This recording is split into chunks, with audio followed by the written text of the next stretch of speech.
ये हुमा एक नंबर की फ्रॉड और धोखेबाज लड़की है। इससे मैं आपकी वाइफ, मेरे साहब का वाइफ। वो इंटरव्यू देने का क्या मकसद था? आपने अपनी मर्जी से दिया है वो इंटरव्यू? नहीं, मैंने अपनी मर्जी से नहीं दिया, धोखे से लिया गया मुझसे इंटरव्यू। मैंने समझा कि ये हॉस्टल वाले हैं। सबसे पहले तो मुझे आप ये बताएं कि वो आपकी बीवी है या साबका बीवी है? साहब बीवी। साबका बीवी जी। अच्छा, मैं अपनी बात एक्सप्लेन कर जाता हूँ जो मेरे साथ बीती है। सबसे पहले तो वो मंजरे आम पर आई, उन्होंने कहा कि वालिदैन डेड बॉडी नहीं लेना चाहते, और उसके बाद जो है वो चीजें, उसमें कितनी सदाकत थी? ऐसा कोई था या वो अपनी जाती रंजिश पूरी कर रही थी? नहीं, हमारे घर से किसी ने कोई फोन नहीं किया था कि मैंने डेड बॉडी नहीं लेनी। अच्छा, इस तरह की ये सब अब अफवाहें हैं, या वो भी झूठ बोल रही है। हुमा भी झूठ बोल। हाँ जी। ठीक है, तो फिर उसके बाद आप उनके घर तो फिर भाई लेने क्यों गया फिर कराची में? कराची में क्यों लेने गया डेड बॉडी? आपने कब्रिस्तान की वीडियो तो देखी होगी, सब कुछ देखा होगा। उसमें मेरे अब्बू कितना जार रो रहे हैं, सारे सारे सारे रो रहे हैं। मेरी अम्मी तो अभी तक नहीं गम बोल दी उसका, हुमैरा का। अच्छा, वो गम अभी ताजा ही था जी। कि एक नया मौजू छिड़ गया है? जी। क्या वजह है आपकी बीवी के साथ ताल्लुकात? क्योंकि देखिए ना, अभी तो हुमा की जो है वो केस की फाइल वैसे चल रही है, ठीक है। अभी उनकी कुछ रिपोर्ट्स बाकी हैं, उनका जो पोस्टमार्टम हुआ था उसकी कुछ रिपोर्ट्स आनी बाकी हैं। अभी तो वो गुत्थी जो है वो सुलझी नहीं थी, ऊपर से नई नई चीजें सामने आ रही। हाँ जी, ये हुमा एक नंबर की फ्रॉड और धोखेबाज लड़की है। इससे मैं आपकी वाइफ, साहब का वाइफ। आपका एक सोशल मीडिया पे ना इंटरव्यू वायरल हो रहा है, उसकी हकीकत क्या है? ये हुमा के साथ जो इंटरव्यू दिया वो धोखे से लिया है हुमा ने। मैं बताता हूँ क्या हुआ है। घर में मैं अपने कमरे में लेटा हुआ था, तो मुझे ना हुमा का फोन आया। ठीक है, मुझे सलाम दुआ किया। कहती सुहेल, तुम्हारे ना बच्चे जो है ना फजर मुईद ना हॉस्टल वाले आते हैं, हॉस्टल वाले, तो वो ना तुम्हारे बच्चों को ले जाते हैं। तुम्हारे बच्चों को ले जाते हैं तो वो उनको रोजाना दाल रोटी देते हैं खाने के लिए, महीना छोड़ते नहीं है हॉस्टल वाले। तो तुम इस वक्त मेरे घर आओ, इस वक्त मैं हॉस्टल से छुड़ा लाई हूँ, तो इस वक्त मेरे घर आओ, तो मैं तुम्हारी ना, वो हॉस्टल वाले मिलेंगे, तो उनसे बात कर लेना। ठीक है, तो मैं भी किसी तरह ना घर से बाहर निकला। ठीक है, कहती मैं राइड तुम्हारे लिए ना राइड करवाई है। अच्छा, पहले से करवाई थी? हाँ, मोटरसाइकिल उसने करवा के रखी, घर के बाहर खड़ी थी। मोटरसाइकिल राइड पे उसने बनाई है वो। तो मैं उस मोटरसाइकिल पे बैठ गया। उसने सीधा जाके पाक अरब शादाब कॉलोनी में जाके ना हुमा के घर ना, उधर जाके ना मुझे ड्रॉप किया। तो उसके बाद फिर सारा दिन तो इसलिए ना इसकी मीडिया, उसकी हॉस्टल वालों की बात ना की। मैं इसे तस्करा करता रहा, हुमा मैंने घर जाना है। इसे सारा फोन मेरा पकड़ी रखा और मेरे घर वालों को फोन जो बात ना करने दी हुमा ने। इतनी चला के बच्चों को आप मिले? बच्चों को मिलता, बच्चे ठीक थे? बच्चे बिल्कुल ठीक थे। उनसे मैं प्यार किया। आपने उस वीडियो में कहा है कि मेरे भाई ने जबरदस्ती तलाक दिलवाई और बहुत सारी चीजें आपने कही। जी। वो इंटरव्यू देने का क्या मकसद था? आपने अपनी मर्जी से दिया है वो इंटरव्यू? नहीं, मैंने अपनी मर्जी से नहीं दिया, धोखे से लिया गया मुझसे इंटरव्यू। मैंने समझा कि ये हॉस्टल वाले हैं। जिन लोगों को आपने इंटरव्यू दिया वो क्या कह रहे थे? कि हम हॉस्टल वाले हैं। ठीक है। और मैंने भी कहा ये हॉस्टल वाले ही होंगे। तो मैंने उनको ना सारा इंटरव्यू जैसे जैसे हुमा ने मुझे कार गाइड किया था, तो मैंने उनको कह दिया। हुमा ने आपको पहले गाइड किया था? हाँ जी, गाइड किया। वो उस इंटरव्यू के दौरान भी मुझे आहिस्ता आहिस्ता गाइड करती रही है। आपने देखा होगा, नेट पे बोल रही है। तो उसने ना कहती कि ये इंटरव्यू ये हॉस्टल वाले हैं।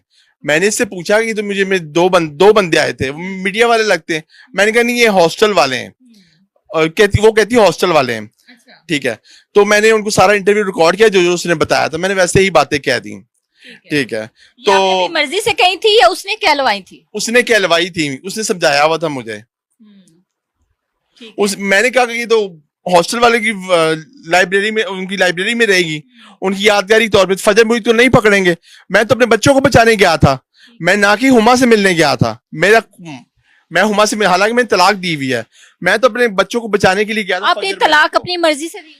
जी आपने तलाक अपनी मर्जी से दिया, वो कहती है। मैंने अपनी मर्जी से दी है। आप भी कह रहे हैं कि हमारा कोई तनाजा था तो मैंने अपने घर वालों के पीछे लग के दी, वो आपने अपनी मर्जी मैंने से किसी के पीछे लग के नहीं दी तलाक, मैंने अपनी मर्जी से दी है। क्यों दी थी? सारा दिन घर से बाहर रहती थी, रातें कहीं किसी किसी के घर गुजारती थी, और दूसरे दिन बहाना मेरे पास आके बनाती थी कि मैं मामा के घर हूँ, मैं क्या मैविश, और इसकी बहन क्या नाम मैविश है, उसके घर थी, तो ये रातें सोती थी उनके घर जा जाके, तो कहती थी कि अब्बू को ना बताना और नवीद को ना पता चले इस बात का। ऐसी ऐसी बातें करती थी जो मैं बताता रहा, जो मैं छुपाता रहा उसका।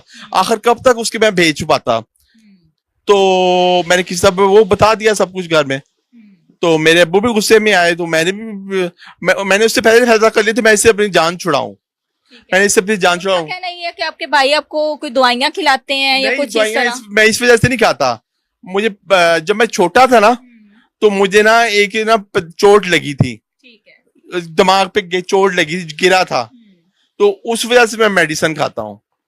मेडिसिन मेरे डॉक्टर ने बनाई हुई, बेशक मेरा रिकॉर्ड भी है डॉक्टर की पर्चियों का, वहां पर देख रहे हैं कि सारी दवाइयां दिमागी अमराज का हॉस्पिटल है, एक दो हॉस्टल और हैं, रेसियो हॉस्टल जहाँ पे मैं ब्लड टेस्ट करा के भी यानी कि दवाइयां खाते थे। आप कहना चाहते हैं आपकी अज़वाजी जिंदगी में जितने मामलात थे आप दोनों के पर्सनल थे, घर वाले इन्वॉल्व नहीं थे? नहीं, घर वाले नहीं इन्वॉल्व थे। पक्की बात है? जी अच्छा मुझे ये बताएं, अब वाला इंटरव्यू जो है कोई किसी प्रेशर के तहत तो नहीं दे रहे? नहीं, अब वाला इंटरव्यू में प्रेशर के तहत नहीं दे रहा। जब दूसरे उसको मैंने समझा कि हॉस्टल वाले हैं, मैं जब सारा इंटरव्यू दे दिया, वो कह रहे कि हम लाइब्रेरी में रखेंगे ये रिकॉर्ड, नेट पे नहीं देंगे, आप बेचड़े होकर बातें करें, आपका मेरा दिल का गुबार उतारे, मुझे जो बताया तो मैंने कह दिया। तो दूसरे दिन जो है यहाँ सब सारे नेट पे मेरे देखा आया पड़ा। आपने नेट पे देखा था? मेरे साथ धोखा हुआ है, हुमा ने मेरे साथ धोखा किया है। हालांकि उसने कहा था कि ये हॉस्टल वाले हैं जो फजर मुईद को लेके जाते हैं, अब नहीं, वो कह रहे थे हम नहीं लेके जाएंगे, ये आपके बच्चे हुमा के पास ही रहेंगे, अब नहीं लेके जाते। वो निकले एक न्यूज चैनल वाले, उन्होंने नेट पे सारी छापा है। पढ़े लिखे हैं आप? पढ़ा लिखा, एजुकेट हूँ। तो वो जाहिर सी बात है, मैं आपका इंटरव्यू ले रही हूँ ना, जी, चलाना है, टीवी पे चलाना है जी, ठीक है, तो ऊपर लिखा हुआ है हमारे एक चैनल का लोगो होता है, उस जी, चैनल का भी लोगो था, आपने वो देखा था फिर भी मतलब आपने इंटरव्यू दिया? जी मैंने देखा था, फिर भी इंटरव्यू दिया। कहती है हॉस्टल वाले हैं, मैं शक में पड़ गया, मैंने कहा कि जब मैं मीडिया वाले ना हो, दो बंदे थे बाइक पे आए थे। अच्छा। तो कहती नहीं ये हॉस्टल वाले हैं। अब बच्चों के साथ मिलना जुलना उसके बाद नहीं हुआ? अब लॉयर से रब्ता करूंगा, ठीक है, बस ये कहना चाहता था मैं। हुमा मुझे पता चल गया, मैंने इसको सही तलाक दी है, मैं पछताया नहीं। कितना अर्सा हो गया तलाक को? 7-8 महीने हो गए। 7-8 महीने जी। आपने खुद हमसे राब्ता की है? हाँ जी। ठीक है, पहले एक इंटरव्यू हुआ, उस पे जो है लोगों ने मुझे तनकीद का निशाना बनाया। इस इंटरव्यू में इन्होंने खुद बकायदा जो है वो मेरे से कांटेक्ट किया है, आज से 3 रोज कबल जो है ये मेरे साथ राब्ते में थे। मैंने आपसे राब्ता किया या आपने मुझसे राब्ता किया, ये भी आपने सच बताना। मैंने आपसे खुद, मैं भी कहता था मैं किसी तरह ये ना न्यूज चैनल वाले से राब्ता करूं। मेरे से क्यों आपने राब्ता किया? मैंने ना राब्ता इसलिए किया कि उसका एक नंबर की फ्रॉड और धोखेबाज, जिस तरह इस तरह मेरे साथ धोखा किया है ना, ये 3-4-5 दिन पहले, इससे मेरी आंखें खुली हैं। उसको उस वक्त ना डिवोर्स अब मैंने डिवोर्स दे देनी थी इसको, मेरे सामने होती ना, मैंने इसको दोबारा डिवोर्स देनी थी। मैं कहता मैं आपसे मिलूं और इसका खुद इसकी हुमा से इसको जलील करूं। एक नंबर की फ्रॉडिया और धोखेबाज लड़की है ये। बेटियां जख्म सह नहीं पाती, बेटियां दर्द कह नहीं पाती, बेटियां आग का सितारा है, बेटियां दर्द में सहारा है। बेटियों को सजाए मत देना, इनको गम की कवाएं मत देना। बेटियां चाहतों की प्यासी हैं, ये पराए चमन की बासी हैं। बेटियां बेवफा नहीं होती, ये कभी भी खफा नहीं होती।